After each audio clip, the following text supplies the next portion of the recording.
Why is it that your current data provider is killing your chances of closing more deals, making more money, and ultimately getting better deal flow? Let's talk about that. I'm going to share our own experience because we use multiple data providers. We collect information from multiple places.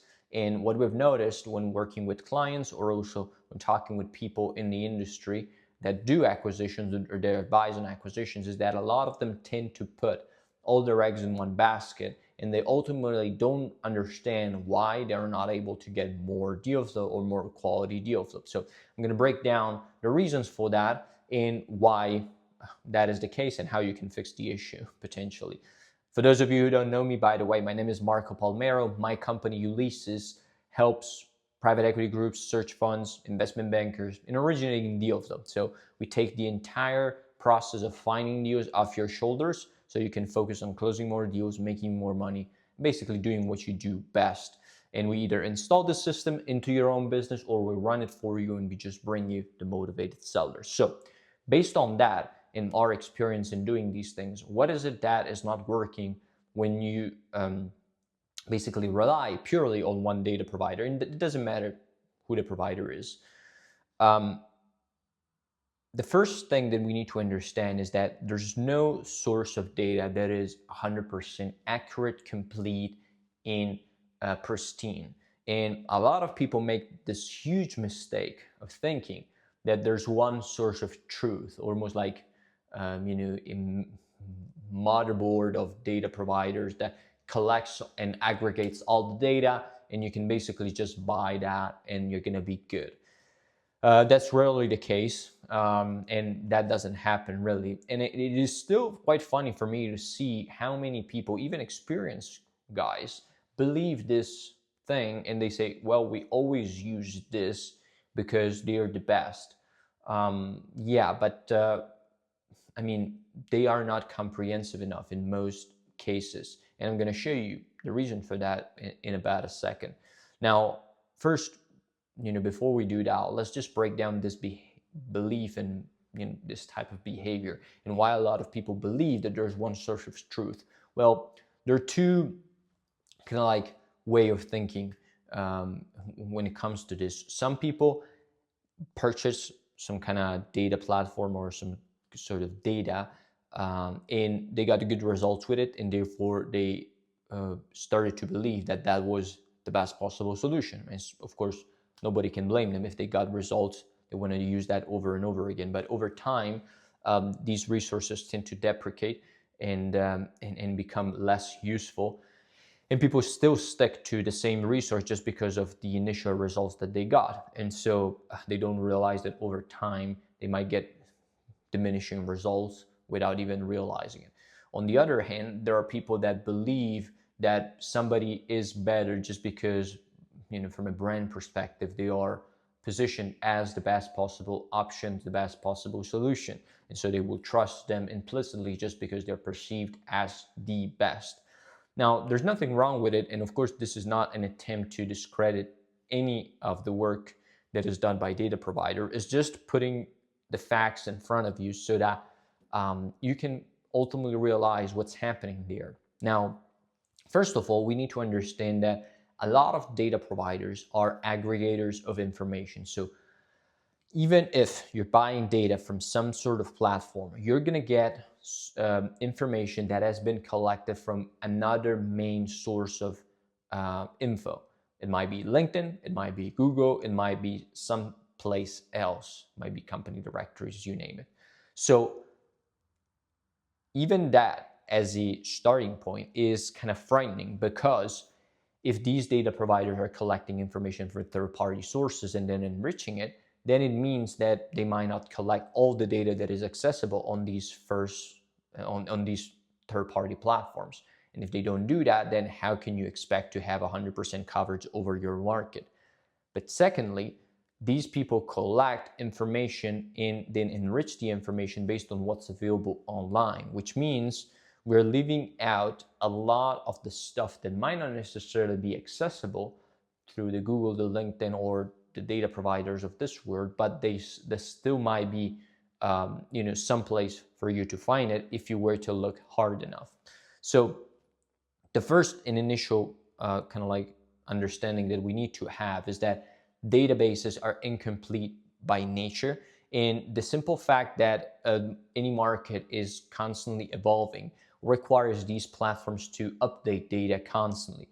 And so a lot of them do a pretty good job at it, but still they're not in sync with the market because it might take them 14 days, 28 days, 60 days to update data constantly. So you're always going to get fundamentally outdated data because it is not on par with the market. And if that is, speed is something that is important to you, then you might be wildly disappointed.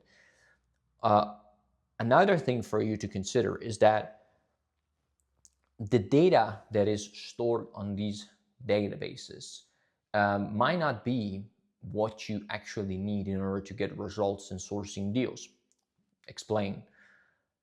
A lot of them are aggregators of data that then get sold to people for a variety of different reasons, selling products and services, prospecting, recruiting, you name it. So you might say, well, there are some data providers that do aggregate information for capital raising and acquisitions alone. That is true, but still they don't have enough information about all the businesses that are out there. And in most cases, they operate on signals and other pieces of information that are scattered in nature. And they use that to feed you, info. And if that process is not efficient enough and is not complete enough, you're just going to be left with a portion of the available opportunities that might be available in any given market.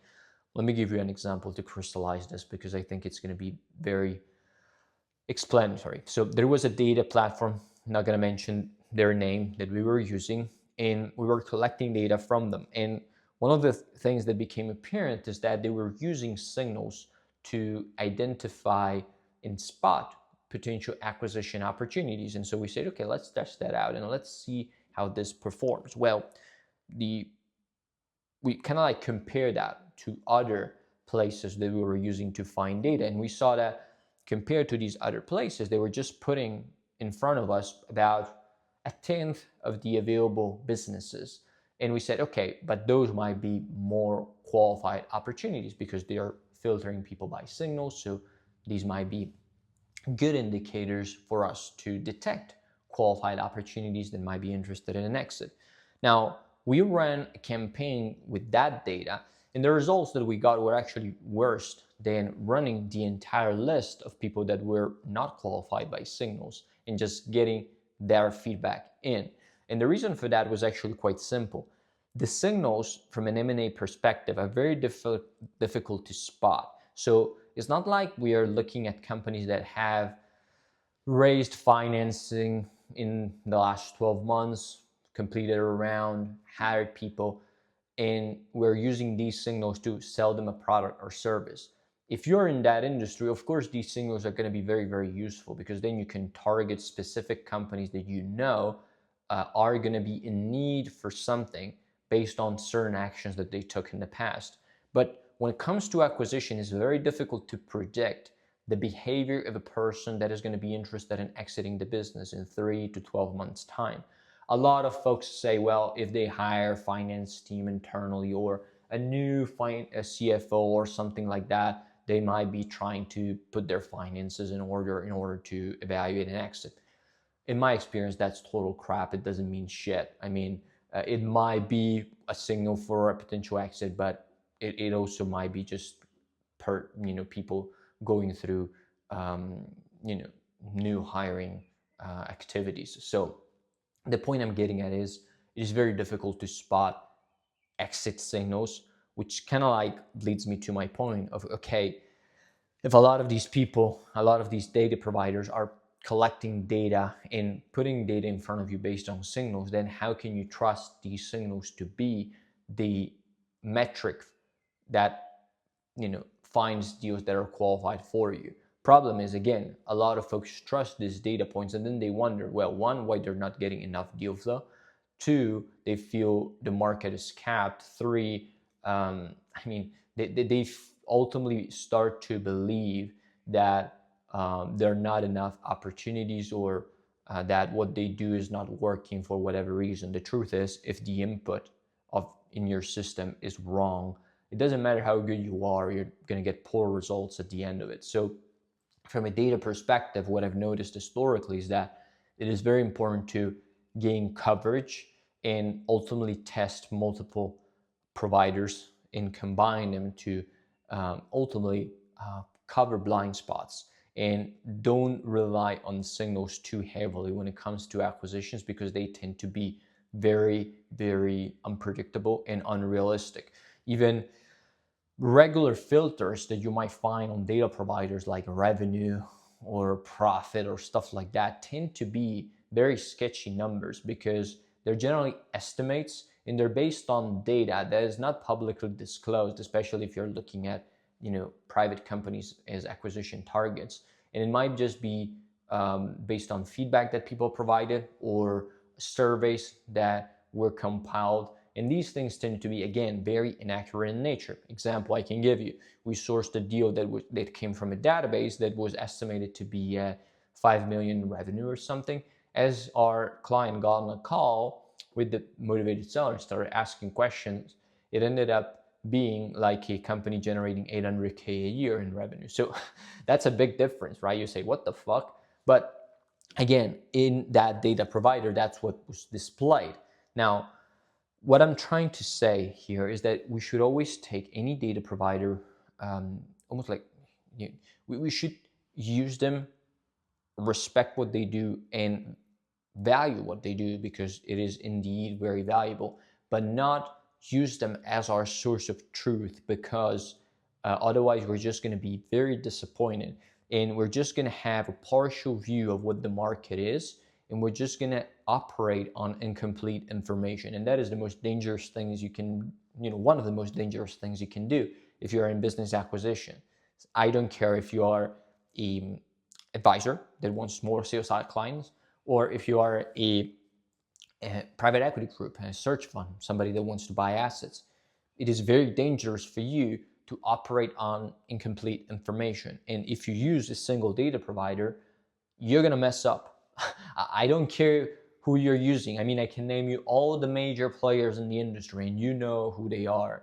We use them all. We have used them all. And I can tell you the information is not as accurate as you would like. And truth to be said, a lot of people that are in the industry like us do realize that, and then understand the importance of gaining coverage over the market outside of data providers. And that's a good thing for people to do as an exercise. Is like, okay, I have this data provider that I'm using. Now let me see how many companies I can find that are not listed on this platform, so that I can actually get an understanding of what's the coverage of this platform, because maybe I will realize that it is not the best possible solution for me to use.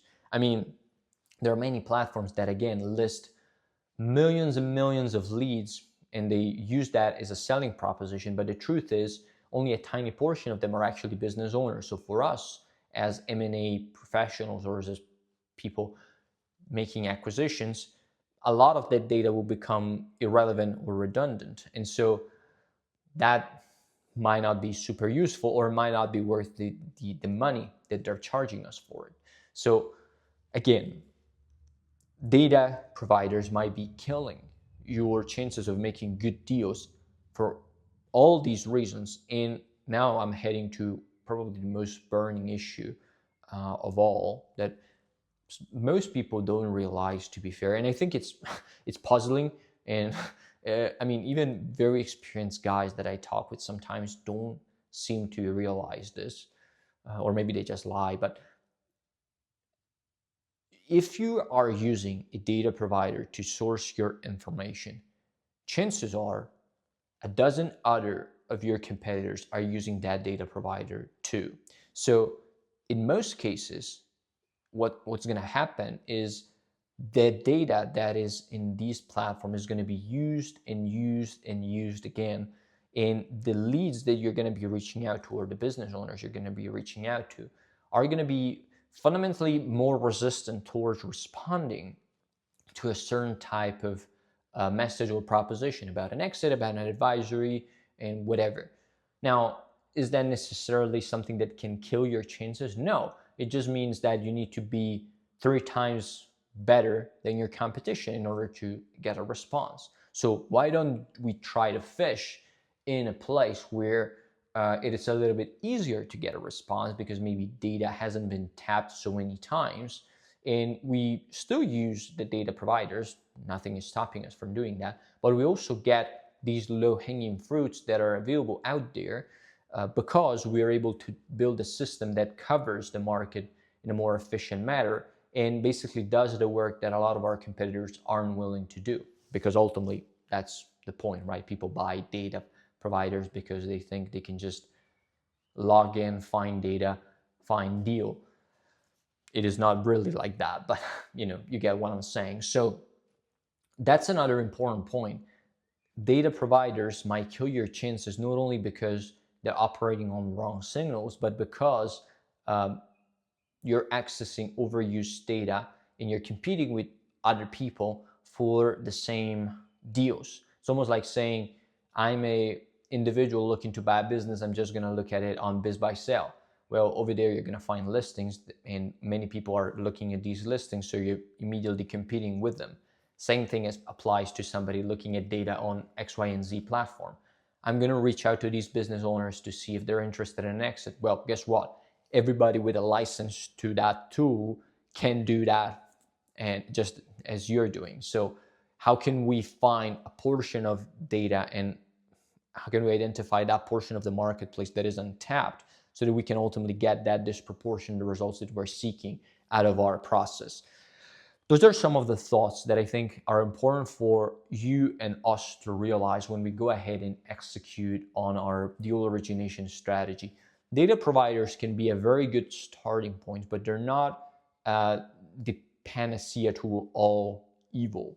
And in some cases, again, if they're used as the source of truth, they can ultimately be going against you, and they can prevent you from making accurate decision in the best possible decision. And so one of the things that we always do when we work with clients one-on-one, building their own system or running their system for them so that we can originate deal flow, is let's start by creating a data strategy that is as comprehensive as possible and enables us to tap into multiple places so that we can achieve, so that we can collect a detailed enough list of people that might be worthwhile sellers. And again, it can be sort of like a waterfall process that you go through. So if you have a data provider that you trust, that you know is reliable, you can start with that. You build a list of people that are contained in that database, that are within your target area. And then you progressively add on top of it other information that you find in other places. So it's almost like saying, let's say that the market is 100, and on your preferred data source you can find 70. Then you're left with 30 that you don't know where to find. But as you go through other sources, you can find the 5, the 10, the 15 that is missing, and progressively gain coverage that way. And you can exclude the data that you already have from other places so that you can only collect the difference, and you ultimately make your process more and more efficient over time. It's sort of like a waterfall process, right? So you start with one, get the foundation right, and then you keep adding only the new ones, net news, so to speak, and you exclude all the own data. Over time, that does something that it is very good for you, which is it gives you coverage, and ultimately it enables you to make better decisions, because you're not operating on signals anymore, but you're operating with total visibility over what's available in your given market. So you say, okay, I collected data from 10 different places and I have X amount of businesses. Now I feel I'm tapping 90+% of the market. I can now look at this objectively and evaluate the information I got, instead of just relying on signals that are provided by somebody else and ultimately putting your destiny in the hands of somebody else. I think that's something that I always want to try to avoid when I work with clients, and I recommend clients, to avoid that, because if we can take control of our process, we always want to do that. We always want to retain control of information in data so that we can be more effective in the way we source deals and the way we go about finding the best possible opportunity. Long story short, if you want help in sourcing deals, install a system in your business, or have us source deals for you, you can check the links below. Independently of your decision and whether you want to work with us, just keep in mind that one data provider is not going to be the solution for you. And if you've been struggling with it, maybe you haven't gotten the results that you wanted out of one data provider, start to test out multiple places. And I know it's hard, I know it's more difficult, but that's just the way you're going to get more deals through the door. You're going to find these opportunities that nobody else is able to find, and you're going to be stepping in front of your competition, finding these deals that are not accessible on the regular data providers. So that's pretty much it. If you want to discuss how can we support you, check the link below, and I'll see you in the next video.